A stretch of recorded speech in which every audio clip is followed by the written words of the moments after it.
Acerca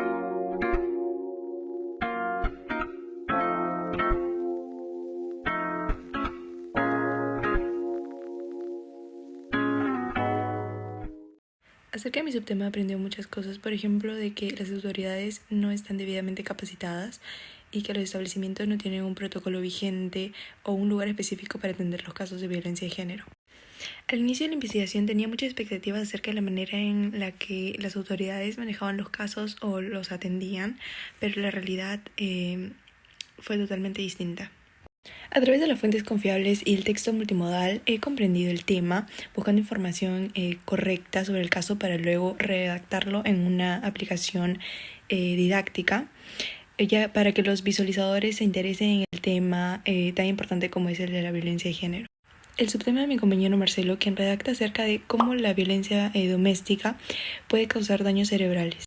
Porque son múltiples los casos de este tipo que no se denuncian, pero suelen dejar traumas de por vida.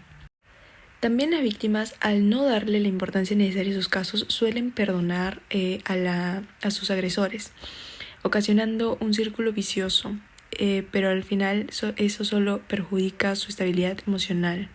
Al inicio y antes de mi investigación para el texto multimodal, no tenía muchos conocimientos sobre el tema como creo que ya los tengo ahora.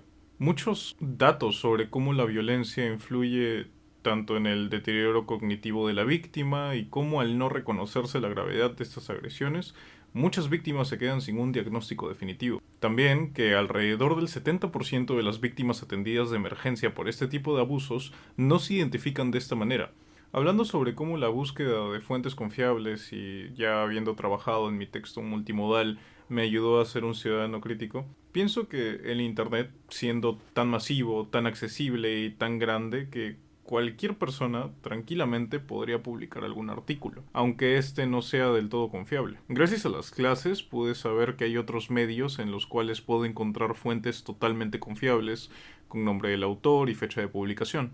Al igual que revisando los comentarios que estaban en la publicación de mi texto multimodal en el que me encontraba opiniones de diferentes personas, considero que todo este proceso, desde su inicio hasta ya después de su realización y los comentarios que llegó a tener, me ayudó a poder ser un ciudadano crítico. Y ya para finalizar, quisiera mencionar sobre el texto multimodal que me ha permitido aprender más acerca del subtema. En este caso, el texto multimodal sobre por qué se origina la violencia contra la mujer en el Perú me resultó bastante llamativo. Y muchos datos de lo que leí se me quedaron grabados. Por ejemplo, el cómo Arequipa y Cusco se posicionan como los departamentos que más casos de violencia contra la mujer tiene, junto con Lima. También el cómo la sociedad nos ha dejado marcado el rol del hombre como dominante y la mujer como subordinada. Sobre mi subtema, el cual es el por qué se origina la violencia contra la mujer en un país como el Perú, una información que no sabía al inicio eran el gran número de denuncias que recibía el SEM con respecto a la violencia que sufrían y siguen sufriendo las mujeres en distintos departamentos del Perú, lo cual es totalmente lamentable. Tampoco sabía, o mejor dicho, nunca presté atención a la segunda razón que mencioné en mi subtema, la cual habla sobre cómo los niños que crecen en hogares violentos tienen una gran posibilidad de en un futuro volverse maltratadores y agresores. La búsqueda de fuentes confiables y la publicación de mi texto multimodal me ayudaron a ser una ciudadana crítica y a su vez ser una excelente prosumidora.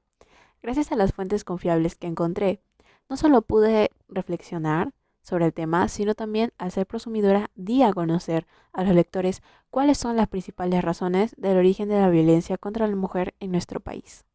En mi opinión, el texto multimodal que me ha permitido aprender más acerca de su tema es el de mi compañera Camila Candela. Primero, porque los colores y fuentes usadas en su post son muy llamativos y van de acuerdo con el tema, al igual que las imágenes colocadas. Y segundo, porque la información brindada es excelente e importante, ya que nos da a conocer servicios y centros que ayudan a mujeres violentadas, los cuales son SAU y el SEM. Lo que me pareció aún mejor es que son servicios que se encuentran en nuestro país, Perú, de los cuales lamentablemente no se habla mucho, pero gracias a posts como este podemos impulsarlos y así quizás llegar a alguna mujer que los puede estar necesitando. Bueno, antes no sabía mucho sobre el tema por el simple hecho de que siempre en las noches, cuando cenaba con mi familia, veíamos las noticias, ¿no? Sobre muertes de chicas, no sobre los feminicidios o sobre que desaparecían, ¿no? En cambio ahora sé más sobre el tema y me gustó bastante el investigar porque ya sé el cómo se origina más que todo esta violencia, el cómo el maltrato psicológico y físico causan daño a la mujer y muchas otras cosas más que no sabía antes. Las fuentes confiables más el texto multimodal me han ayudado a ser un ciudadano crítico por el mismo hecho, ¿no? De que me ha alimentado de información demasiado importante, lo cual cada ciudadano debería de tener, ¿no? Para responder o si no para informar a otros ciudadanos o a otras personas de nuestro alrededor sobre este tema, ¿no? Para que sepan y se interesen más. Bueno, el trabajo de texto multimodal, ¿no? Que me ha ayudado a saber más sobre el tema, al parte del mío, es de mis dos compañeras, Cami y Adri, ¿no? Que, bueno, Cami me enseñó más que todo en su texto sobre el cómo se está trabajando en el Perú la erradicación de las violencias contra la mujer y las niñas, ¿no? Que se está viendo en el Perú. Y además, por parte de Adri, el ver cómo se originan los hechos, ¿no? Cómo se origina la violencia hacia la mujer en un país en el que estamos, ¿no? Respondiendo a la primera pregunta, yo no sabía desde el principio de que el Estado contaba con una gran variedad de servicios y centros para la protección y ayuda hacia las mujeres y niñas. Por ejemplo, en mi subtema yo investigué sobre el SAO, un servicio de atención urgente, y CEM, Centro de Emergencia Mujer. Y junto con esa información también encontré que se atendieron una gran cantidad de casos de violencia hacia las mujeres y niñas de este año. Para la pregunta 2, bueno, al saber que he investigado sobre mi tema en específico en páginas confiables que recomendaron en las clases y difundirlos en las redes sociales para que otras personas estén informadas de manera segura y entendibles para ellos, se me ha permitido ser una ciudadana crítica. Sobre la última pregunta, el texto multimodal que me permitió aprender acerca de mi subtema es de mi compañera Luz Benavente, porque nos habla una de las principales razones del por qué se originó la violencia de la mujer en el Perú, y asimismo sobre el aumento masivo de casos de violencia que sufren las mujeres.